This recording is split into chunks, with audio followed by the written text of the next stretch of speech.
રાજ્યમાં બેફામ રફતારનો કહેર જોવા મળી રહ્યો છે। છેલ્લા 2 દિવસમાં અકસ્માતની વણઝાર સર્જાઈ। શહેરમાં રફતારનો કહેર જોવા મળ્યો। બેફામ વાહન ચલાવીને અનેક લોકોનો ભોગ લેવાયો। અમદાવાદ, વડોદરા, વલસાડ, રાજકોટ, ગીર સોમનાથ, બનાસકાંઠા સહિત ઠેર ઠેર વાહન અકસ્માતમાં અનેક જિંદગીઓ છીનવાઈ ગઈ તો કેટલાય લોકો ઘાયલ થયા। કોઈ માટે સ્પીડની મજા, અન્ય લોકો માટે મોતની સજા બની રહી છે। અકસ્માતમાં માસૂમ લોકો જીવ ગુમાવી રહ્યા છે ત્યારે સવાલ એ છે કે બેફામ રફતારનો કહેર ક્યારે અટકશે। 4 અલગ અલગ તસવીરો તમે જોઈ શકો છો જ્યાં હિટ એન્ડ રનનો પણ બનાવ બન્યો છે। પહેલી તસવીરમાં અમદાવાદનો આ બનાવ, બીજી તસવીર વડોદરાની છે કે જ્યાં એક બાળક બસની અડફેટે આવેલો, ત્રીજી તસવીર વલસાડની છે જ્યાં એક પરીક્ષા આપવા જતા વિદ્યાર્થીનું મૃત્યુ થયું અને ચોથી તસવીર એક બસ ચાલકની છે કે જે ચાલુ બસમાં રાજકોટમાં ચાલુ બસમાં એ માવો ઘસી રહ્યો છે।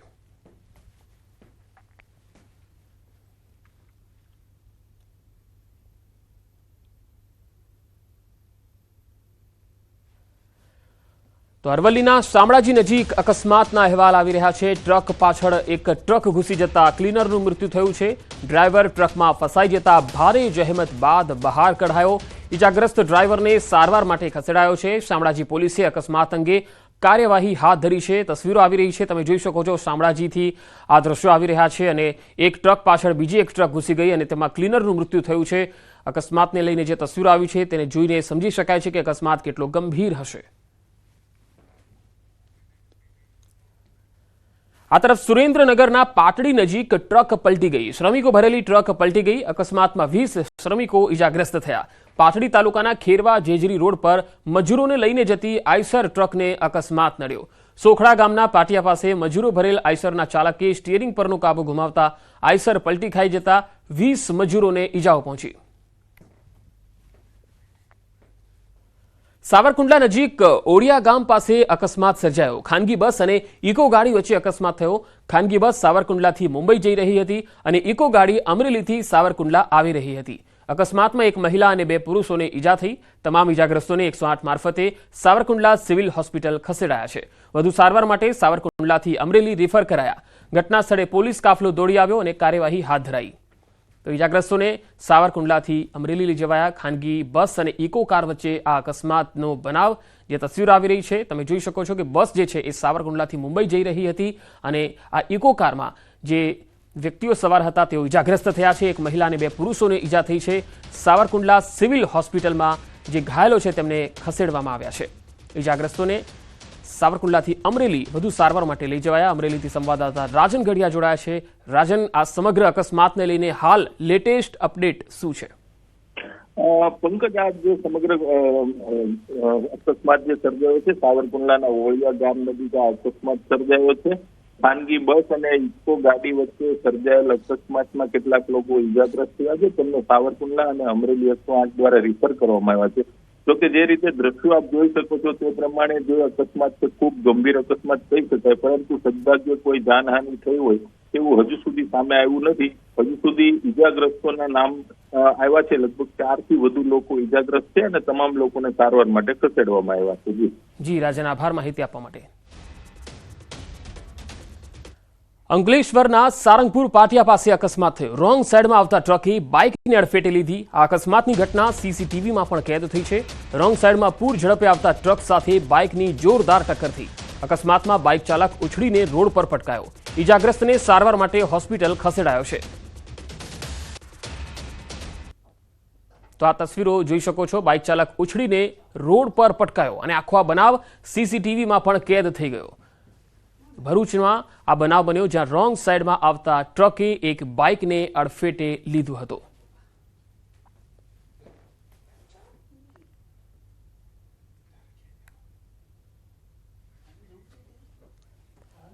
ભાવનગરના સિહોરમાં સિંહ ઘૂસી જતા ફફડાટ ફેલાયો। સિહોરમાં વરલ ગામમાં સિંહોએ 2 ગાયનું પણ મારણ કર્યું।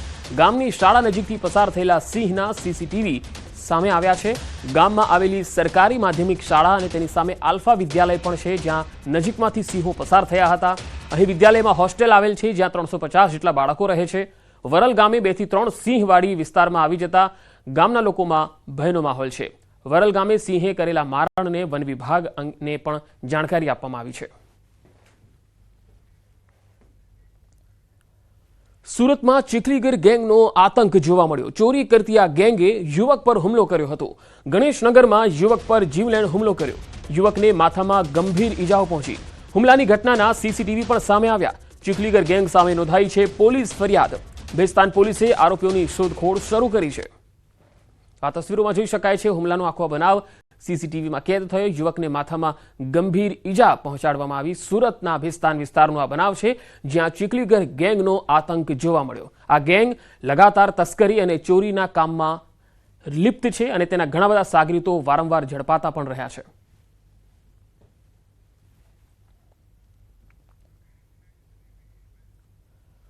ગુજરાત એટીએસે પકડેલા આતંકી અંગે સૌથી મોટા ખુલાસા। એટીએસનું હરિયાણામાં ઓપરેશન, યુપીમાં પણ તપાસ ચાલી રહી છે।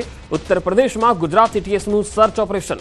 આતંકી અબ્દુલના ઘરે એટીએસની તપાસમાં ખુલાસા થયા છે। આતંકી અબ્દુલના ઘરેથી બોમ્બ બનાવવાની સામગ્રી મળી છે। અબ્દુલ અયોધ્યાના મુલકીપુરનો રહેવાસી છે। 19 વર્ષીય અબ્દુલ રહેમાનની તસવીર પણ સામે આવી છે। તો ગુજરાત એટીએસને અહીંયા મોટી સફળતા મળી। હરિયાણાના પાલી ગામથી આતંકી પકડાયો છે। આતંકીને એટીએસ ગુજરાત લાવવા માટે રવાના થઈ છે। હરિયાણાના ફરીદાબાદના પાલી ગામમાં ઓપરેશન હાથ ધરાયું। ગુજરાત એટીએસ, હરિયાણા એસટીએફ બંનેએ સંયુક્ત રીતે આખું આ ઓપરેશન પાર પાડ્યું। અબ્દુલ રહેમાન નામનો શંકાસ્પદ પકડાયો છે। આતંકી અબ્દુલ યુપીના અયોધ્યાના મિલ્કીપુરનો રહેવાસી છે। અબ્દુલ રહેમાન પાસેથી 2 હેન્ડ ગ્રેનેડ પણ જપ્ત કરાયા છે। ગુજરાત એટીએસ ઘણા સમયથી અહીંયા તપાસ કરતી હતી। એટીએસની તપાસ આખરે ફરીદાબાદમાં પૂરી થઈ। 19 વર્ષીય અબ્દુલ રહેમાન નામનો યુવક પકડાઈ ગયો। એટીએસની ટીમ યુવકને અમદાવાદ લાવવા રવાના થઈ છે। શંકાસ્પદ અબ્દુલ ગુજરાતથી ભાગી છૂટેલો છે। ફરીદાબાદમાં એક ખેતરમાં સંતાયો હતો। અબ્દુલ ખેતરના ઘરમાં 10 દિવસથી નામ બદલીને રહેતો હતો। મળેલા બંને હેન્ડ ગ્રેનેડ ડિફ્યુઝ કરી દેવાયા છે।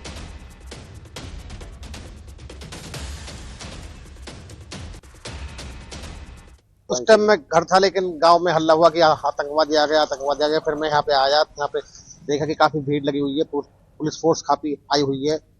तो पता लगा कि आतंकवादी पकड़ा है। उसके पास 2 बम मिले थे, तो पुलिस उसको अपने साथ ले गई। ब्रांच मौजूद है, क्या पुलिस लग रही है और वो बम निरोधक दस्ता कौन सा उसमें लिख रहा बस पे वो खड़ी है। हाँ, तो बम निरोधक दस्ता कुछ तो है लिख रहा उस पर, बस खड़ी हो, देखो उसके आगे लग रहा बोर्ड। देख सकते हैं इसी गाड़ी में वो संदिग्ध व्यक्ति है जिसको गिरफ्तार करा गया था सीआईए के द्वारा, और तमाम एसटीएफ के जो टीम यहाँ पहुंची उनके द्वारा। देख सकते हैं यहाँ पर ये गाड़ी है सामने, इस समय देख सकते हैं यहाँ ले जाया जा रहा है। और आपको बताएं 2 या 3 शख्स होने की सूचना थी, पर एक गिरफ्तार कर लिया गया है। હિંમતનગરના ગામભોઈ પાસે કેનાલ ઓવરફ્લો થઈ ગઈ। ચાપલાનર ગામમાં હાથમતી સિંચાઈ કેનાલ ઓવરફ્લો થઈ। આ કેનાલમાં કચરો ભરાયો હોવાથી ઓવરફ્લો થઈ છે। આસપાસના ખેતરો પાણીમાં ગરકાવ થતા પાકને નુકસાન થયું છે। ઘઉં બટાકાના તૈયાર થયેલા પાકને નુકસાન થયું છે। 35 ગામને સિંચાઈના પાણીની જરૂરિયાતને લઈને આ પાણી છોડાયું હતું। સાબરકાંઠા અને ગાંધીનગરના ગામડાઓ માટે પાણી છોડાયું। સિંચાઈ વિભાગ સામે ખેડૂતોમાં ભારે રોષની લાગણી છે।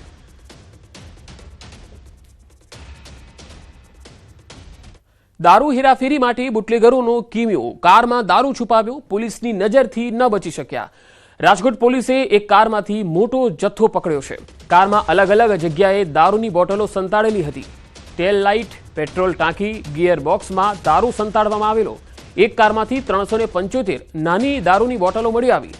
પોલીસે બુટલેગરને પકડી અને દારૂ હેરાફેરીમાં નવા કિમિયા પર પાણી ફેરવી દીધું। તો તમે જોઈ શકો છો રાજકોટમાં આ જે બુટલેગરો છે એ દારૂ વેચવા અને તેની હેરાફેરી કરવા કેવા નવા નવા કિમિયાઓ અપનાવે છે। આ એકમાત્ર ગાડી છે જેમાંથી 375 જેટલી દારૂની નાની બોટલો મળી આવી છે। અલગ અલગ જગ્યાએ પેટ્રોલની ટાંકીમાં દારૂ સંતાડ્યો હતો, ગિયરબોક્સમાં દારૂ સંતાડ્યો હતો, સીટની અંદર એટલી બધી જગ્યા એમને ખુફિયા બનાવી રાખેલી હતી ગાડીમાં કે જ્યાં દારૂની બોટલ અંદર જે છે એ પેક કરી દેવામાં આવેલી હતી, જેથી કોઈને ખ્યાલ પણ ન આવે। પરંતુ અહીંયા પોલીસે આ બુટલેગરના કિમિયા પર પાણી ફેરવી દીધું હતું અને 375 દારૂની બોટલો જપ્ત કરી। ભાવનગરમાં અનાજના કાળા કારોબારનો એક વિડીયો વાયરલ થયો છે। અનાજ સગે વગે કરાતું હોવાનો આ વિડીયો છે। રિક્ષામાં ઘઉં અને ચોખાનો જથ્થો લઈ જવામાં આવી રહ્યો છે। જાગૃત નાગરિક દ્વારા આ વિડીયોને લઈ વાયરલ કરવામાં આવ્યો। છેલ્લા ઘણા સમયથી ભાવનગર શહેર અને જિલ્લામાં આ પ્રકારે ગરીબ પરિવારો પાસેથી રૂપિયાના દમ ઉપર ઘઉં અને ચોખા ઉઘરાવી લૂઝ માલ અનાજ માફિયાઓ સુધી પહોંચાડવામાં આવે છે। ઘટના અંગે પુરવઠા વિભાગ દ્વારા જણાવાયું છે કે વાયરલ વિડીયોને લઈ હવે તપાસ કરવામાં આવશે।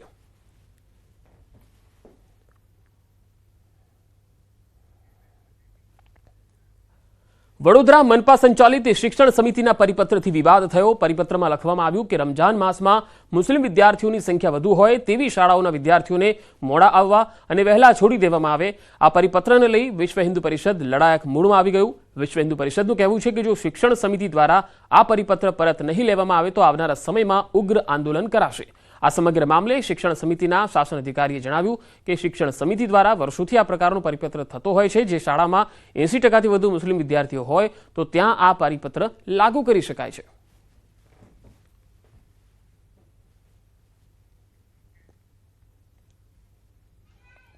રમજાન માસ દરમિયાન મુસ્લિમ વધુ વસ્તી ધરાવતા બાળકો જ્યાં ભણતા હોય એ શાળાઓમાં બાળકોને 2 કલાક વહેલા છોડી દેવા અને 2 કલાક મોડા આવવું એવું પરિપત્રમાં સમયનો ફેરફાર કરેલ છે તેનો વિરોધ છે। માંગણી શું છે તમારી? અમારી માંગણી પરિપત્ર રદ કરવા માટેની છે। રજાઓની જે સૂચના બહાર પડતી હોય છે એમાં વર્ષોથી આનો ઉલ્લેખ થયેલો હોય છે। આ વખતે એનો ઉલ્લેખ નહોતો થયો એટલે જેટલી મુસ્લિમ શાળાઓ જે હતી એમના તરફથી માંગણી આવેલ કે અમારા વિસ્તારમાં આ બાળકો છે એના પરિણામે નોંધ ઉપર અમે આ નિર્ણય લીધો। ખુલ્લી ગટરે 2 વર્ષના માસૂમનો ભોગ લીધો હોવા છતાં સુરતનું મનપા તંત્ર સુધરવાનું નામ જ નથી લઈ રહ્યું। રોડ પર ગટરના ઢાંકણાઓ ખુલ્લા જોવા મળે છે। લોકોમાં નારાજગી છે। આ તસવીરો જુઓ। સિંગણપુર 4 રસ્તા પર 10 ફૂટથી વધુ ઊંડી ગટર ખુલ્લી જોવા મળી, જેના કારણે રાહદારીઓ અને વાહન ચાલકો પર જોખમ તોડાઈ રહ્યું છે। જેથી કરીને આપણે આગળ જોયું કે કેદાર નામનો બાળક ખુલ્લી ગટરની અંદર પડી ગયેલો, એવી દુર્ઘટના ફરી આ કતારગામ વિસ્તારમાં બની શકે એમ છે। સિંગણપુર 4 રસ્તાની તંત્રને જાણ કરવામાં આવી છતાંય કાલ બપોર પછી હજી કોઈ એના ઉપર એક્શન પગલાં લીધા નથી, કામગીરી થઈ નથી। હજી તંત્ર ઉચ્ચ અધિકારીને એવું કેવું છે કે હજી આમાં સાંજ સુધીમાં કાર્યવાહી થશે અને ઢાંકણ લાગશે એવું। આ જે પ્લમ્બર આવે છે પાણીનો એનું ઢાંકણું છે અને અધિકારીશ્રી સાથે વાત કરી છે એટલે એમની રજૂઆત એવી છે કે સાંજનું ચોરાઈ ગયું છે ને સવારે અત્યારે મૂકવાનું કહી દીધું છે। ખરી રીતે જવાબદારી તો એમની જ આવે છે પણ ખરેખર પ્રજા બી અત્યારે આ રીતે જાગૃત છે। એટલે હું કહું છું કે દરેક જગ્યાએ આવું હોય તો પ્રજા જાગૃત થાય તો જેથી આપણે નિવારણ એમને વહેલી તકે કરી શકીએ।